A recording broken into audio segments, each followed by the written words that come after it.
ভারতে আগরতলায় বাংলাদেশ সহকারী হাইকমিশনে হামলার প্রতিবাদে ঢাকায় বিক্ষোভ করেছে কয়েক হাজার মানুষ।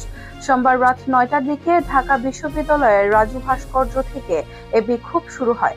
বিক্ষোভে নেতৃত্ব দেন বৈষম্য বিরোধী ছাত্র আন্দোলনের আহ্বায়ক হাসনাত আব্দুল্লাহ।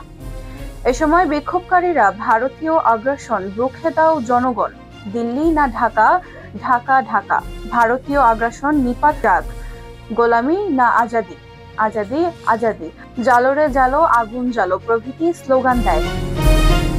এর আগে একই স্থানে সমাবেশ করে ছাত্র অধিকার পরিষদ। সমাবেশ পরিষদের সভাপতি বিন ইয়ামিন মোল্লা বলেন, বাংলাদেশে একজন আইনজীবীকে হত্যা করেছে ইসকন। সেখানে ভারত দুঃখ প্রকাশ করতে পারত, কিন্তু তা না করে রাষ্ট্রদ্রোহ মামলায় গ্রেপ্তার ব্যক্তির বিষয়ে দেশটি হস্তক্ষেপ করেছে। প্রসঙ্গত আগরতলার ত্রিপুরায় অবস্থিত বাংলাদেশ সহকারী হাই কমিশনে হামলার ঘটনা ঘটেছে। এ সময় বাংলাদেশের লাল সবুজের পতাকা টেনে হিচড়ে ছিঁড়ে ফেলা হয়।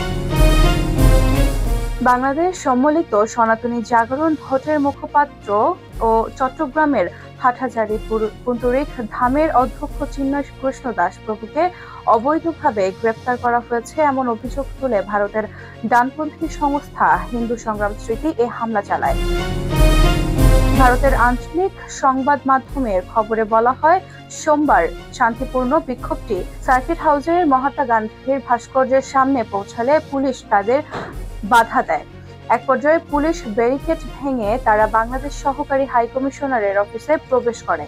ঘটনার পরই স্থানীয় কর্তৃপক্ষ পরিস্থিতি সামাল দিতে ঘটনাস্থলে যায়।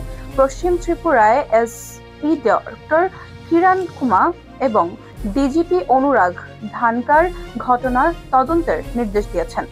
বিক্ষোভ চলাকালে ৬ সদস্যের একটি প্রতিনিধি দল বাংলাদেশ সহকারী হাইকমিশনারের কাছে একটি স্মারকলিপি দিয়েছেন।